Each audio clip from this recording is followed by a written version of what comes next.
안녕하세요. 2월 21일 금요일 말드라에 오신 여러분들을 환영하고 축복합니다.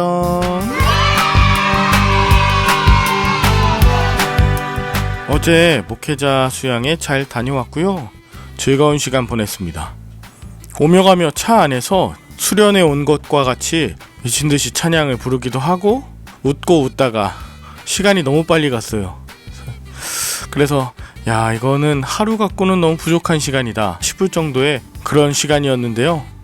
이렇게 목회자들이 기쁘고 즐거운 시간 보내고 나니 그 다음에는 또 누군가와 함께 찬양하고 떡을 떼고 또 기도 제목을 나누는 그런 시간을 보내면 좋겠다라는 소망을 품고 오게 된 것이죠.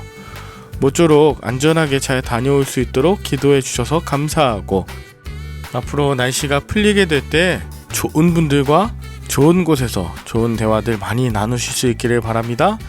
그러면 오늘의 말드라를 힘차게 시작해 보도록 하겠습니다. 자, 출발!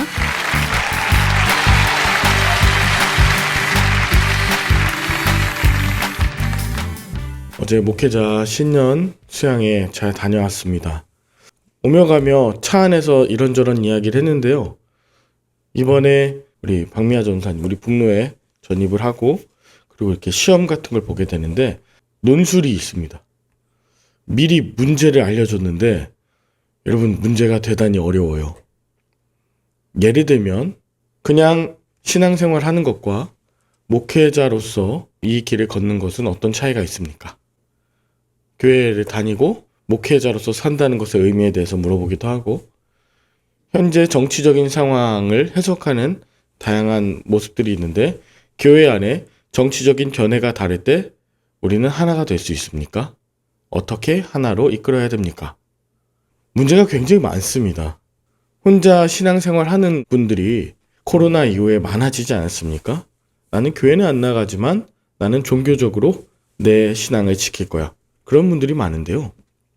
그럼에도 불구하고 교회로 산다는 것, 교회가 해야 되는 역할, 교회의 본질은 무엇인가? 하나님을 믿는다는 것은 무엇인가?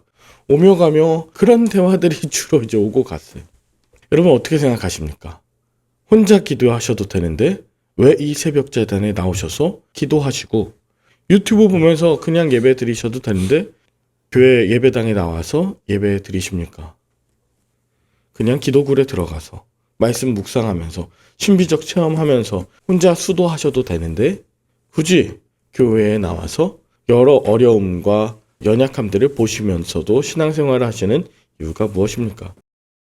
어제 화목한 가정과 화목한 교회를 이루는 비결과 동시에 오늘 잠언 18장은 어떻게 하면 갈라지지 않고 혼자 떨어지지 않고 함께 살 수 있는가에 대해서 마침 알려주십니다. 본문 1절을 보면 무리에게서 스스로 갈라지는 자는 자기 소욕을 따르는 자라 온갖 참 지혜를 배척하느니라 라고 말합니다. 무리에게서 스스로 갈라지는 자, 자기의 소욕과 탐욕을 위해서 스스로 따르는 자는 지혜가 없는 자다. 지혜를 배척하는 자다. 즉 혼자 나의 탐욕을 위해서 떨어진 마치 요한복음 15장에 포도나무 가지 같은 자는 온갖 지혜를 배척하고 말려버릴 수밖에 없는 가지다라는 것을 말하는 것입니다. 왜 포도나무에 있던 가지가 원 가지를 떠나서 땅에 떨어졌을까 보면 스스로 나무가 되고 싶은 것이죠. 무리에게서 스스로 갈라지는 자, 어떤 외부적인 요인이 아닙니다. 자기 탐욕을 위해서 갈라지는 자, 잘 나가고 자유롭고 진짜 경건한 수도사 같지만 실제로는 자기가 원하는 대답만 듣길 원하는 그런 사람이 된다는 것이죠. 우리가 교회 공동체에 속해 있는 이유, 스스로 갈라지지 않고 자기 소욕이 아닌 이 아름다운 주님의 몸을 지켜가는 이유가 여기에 있습니다. 온갖 참 지혜는 스스로에게 자연적으로 생성되지 않습니다. 귀한 말씀을 전해주시는 분들, 충고와 권고도 귀히 받아들이고 어려움과 서로 다름들을 서로 감내하면서 서로 다름을 인정하면서 아름다운 몸을 이어가는 것이죠. 사람은 절대로 혼자 살 수 없잖아요. 서로의 생각과 입장을 충분히 존중하면서 연합하기 위해 노력하는 것. 그것이 몸이고 그것이 우리 교회입니다. 창세기 13장에 롯과 아브라함이 갈라지는 이야기가 나옵니다. 소유물이 많아지고요. 그 소유물을 어떻게 간직할 수 있을까? 더 늘릴 수 있을까? 하면서 네가 좌하면 내가 우하고 네가 우하면 내가 좌하리라 하면서 너가 원하는 데를 먼저 선택해. 그때 그 갈라지는 그 롯의 선택은 애굽과도 같았던, 물이 정말 많았던 소돔과 고모라 땅 아니었습니까? 2절과 3절 보면 미련한 자는 명철을 기뻐하지 아니하고 자기의 의사, 여기 나오는 의사는 마음입니다. 자기 마음 드러내기만 기뻐하느니라. 3절 악한 자가 이를 때에는 멸시도 따라오고 부끄러운 것이 이를 때에는 능욕도 함께 오는데, 자, 결국은 공동체에서 자기만 드러내고 자기 주장만 하다가 떨어지게 만드는 그런 상황들에 대한 설명입니다. 함부로 말하죠. 그리고 자기 소욕을 합리화시키기 위해서 다른 사람들을 비방하기도 하고 거짓 증거를 하기도 합니다. 왜? 나의 소욕을 감추기 위해서, 합리화시키기 위해서요. 그러나 4절 명철한 사람의 입의 말은 깊은 물과 같고 지혜의 샘은 솟구쳐 흐르는 내와 같아서 지혜롭게 많은 사람들을 살리고 믿음의 공동체들을 해갈시키고 솟구쳐 흐르는 내와 같아서 과거에도 먹였고 현재에도 먹이고 앞으로도 해갈시키는 그 가뭄의 때라서 사실은 서로 미워하거나 상처 주거나 자기 소욕을 따르는 것 같은데 사실 한 잔 물 마시고 나면 그 소욕이 다 사라지죠. 여러분, 금식을 3일 하건 한 끼를 못 먹었건 일주일을 했건 금식하고 있을 때는 먹을 것이 너무 많아 보이잖아요. 이것도 먹고 싶고 저것도 먹고 싶고. 그런데 금식 오래 하고 나서 죽 한 그릇 먹으면 그 다음에 생각 없지 않습니까? 사실 그렇게 목마를 때는 이것저것 마시고 싶어도 이 깊은 물과 같고 솟구쳐 오르는 내 한 잔이면 다 해결될 수 있는 것인데 그것이 없어서 무리에게서 스스로 갈라지는 자가 되기도 합니다. 6절에 미련한 자의 입술은 다툼을 일으키고 그의 입은 매를 자청합니다. 그 미련한 자의 입은 그래서 결국 그의 멸망이 되고 그의 입술이 그의 영혼의 그물이 된다고 6절과 7절은 함께 묶어서 봐야 됩니다. 무리에게서 스스로 갈라지는 자는 남도 찍져내고 다툼을 일으키고 자기도 그 말에 열매를 먹습니다. 8절과 9절도 함께 묶어서 봐야 되는데 남의 말하기를 좋아하는 말은 별식과 같아서 뱃속 깊은 데로 내려간대요. 남 얘기하고 좋지 않은 이야기를 들었을 때 이거 깊은 데로 내려가서 소화도 안 되고 잘 잊혀지지도 않는 트라우마가 되기 때문에 그렇게 무리에게서 갈라지고 갈라치는 그런 말들을 즐겨하지 마라.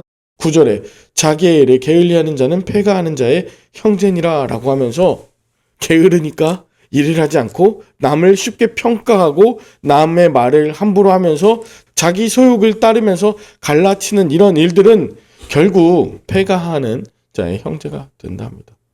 그 패가는 가정도 망하고요. 그가 가는 모든 교회들마다 이런 분쟁과 어려움이 생길 수 있다는 것을 말합니다. 10절 여호와의 이름은 견고한 망대라 의인은 그리로 달려가서 안전함을 얻습니다. 여호와의 이름을 의지하는 자요. 그런데 11절 부자는 그 재물을 견고한 성으로 높은 성벽같이 여겨서 결국은 어떻게 된다는 것이죠? 잠깐은 그게 높은 성벽 같고 자기를 지켜주는 것 같고 무리에게서 스스로 갈라질 만큼 나는 너희와 달라. 나는 물질이 있어. 나는 혼자 해도 돼. 재물이 있거든. 나는 영혼의 양식이 있거든. 너 오래 못 갑니다. 마지막 12절에 보면 사람의 마음의 교만은 결국 하나님 없는 혼자도 살 수 있다고 하는 사람들은 결국 멸망의 선봉이 돼서 다른 사람들도 다 끌려가게 만드는데 겸손, 즉 하나님 나는 부족한 자입니다. 나는 혼자는 안 됩니다. 믿음의 동역자가 있어야 됩니다. 하나님 도와주시지 않으면 내 재물과 내가 하는 모든 언변은 다 실수가 있고 멸망할 수밖에 없는 존재입니다라고 스스로를 고백하는 자는 존귀하게 여겨주는 롤모델, 샘플링이 된다는 것이죠. 사랑하는 우리 열림교회 성도 여러분, 정말 신앙생활 혼자 잘 하고 싶고 기도도 잘 하고 싶고 사람들에게 존귀함을 누리며 그렇게 살고 싶으십니까? 그러면 남을 갈라치기 하면서 함부로 말하면서 정죄하고 그렇게 입술로 상처 주고 자기 알아달라고 자기 재물과 자기의 지식과 자기의 어떤 교육 수준을 자랑하는 자, 그런 자와 함께 하지 마시고요. 그러나 멀리 배척하는 것은 너무 위험합니다. 그런 사람보다 하나님 더 의지하시고 기도하는 자들과 함께 기도하십시오. 그리고 이런 분들, 무리에게서 스스로 갈라지고자 하는 자들, 그런 자들은 교회 목회자들이나 중직자들에게 기도를 부탁하시고 권고를 듣게 하십시오. 참 지혜의 길로 오게 하십시오. 안 되면 어쩔 수 없습니다. 담임 목사나 아니면 중직자들의 이야기를 아무리 이야기해도 듣지 않는 자는 결국 스스로 나무가 돼서 자기 소욕을 따라 스스로 갈라지기를 원하는 자가 되기 때문이죠. 요즘 신앙생활 혼자 하는 거에 있어서 정말 어렵고 정말 힘든, 검증하기 어려운 만큼의 그런 거짓 진리가 팽배한 그런 시대를 우리가 살고 있습니다. 그리고 혼자도 괜찮다고, 혼밥해도 괜찮다고, 혼영해도 괜찮다고, 혼자 교회도 다녀도 된다고 하는 그런 문화가 결국 한 영혼을 찢어놓고 개별성과 독특성을 존중한다고 하면서 악한 영의 먹이가 되게 만드는 그런 문화가 되어버렸어요. 이렇게 한 사람 포섭당해서 이단 사이비 신천지 이런 데로 가게 되고 신앙을 잃어버리게 되는 가장 큰 문화가 저는 스스로 갈라지고 혼자 있기를 원하는 자, 이런 문화라고 저는 판단하게 돼요. 우리가 그런 분들이 있다면 그리스도의 사랑으로 다가서야죠. 그런 분들, 정말 먹이가 되어버린 듯한 그런 분들 우리는 포기해서는 안 됩니다. 우리 교회 안에서 연약한 환우들 계시다면 2월, 3월 계속해서 좀 찾아갔으면 좋겠습니다. 연로하신 분들 찾아가고 연락하고 그렇게 하나 되자고, 멀어지면 안 된다고, 우리 그때까지 계속 기도하면서 겸손으로 존귀의 길잡이가 될 수 있으면 좋겠습니다.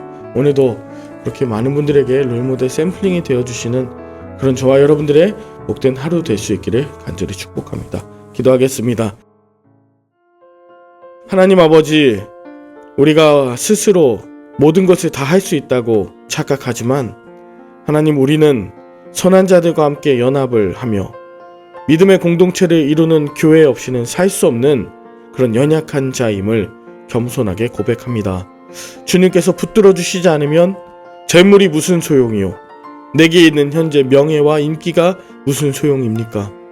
아버지 하나님 붙들고 사랑하는 성도님들과 더불어서 내게 믿음의 충고를 해주는 그런 귀한 중직자들과 더불어서 아름다운 신앙생활, 하나님의 뜻을 분별하며 선하게 하나님의 나라 일궈가는 그런 공동체원으로서 살아가길 원하오니 아버지 하나님, 나를 그렇게 세워주시고 혹여나 혼자 되어서 어려움에 처한 자 있다면 솟는 샘물처럼 그들을 먹여 살릴 줄 아는 그런 주의 성도, 거룩한 백성 되게 하여 주시옵소서. 오늘 가정에서, 일터에서 마주하는 모든 사람들에게 또 존귀의 앞잡이가 되는 우리가 되게 하여 주시옵기를 우리 주 예수 그리스도 이름으로 기도 올리옵나이다. 아멘. 오늘도 좋은 하루 되시길 바라며 저는 내일 다시 찾아뵙겠습니다. 샬롬.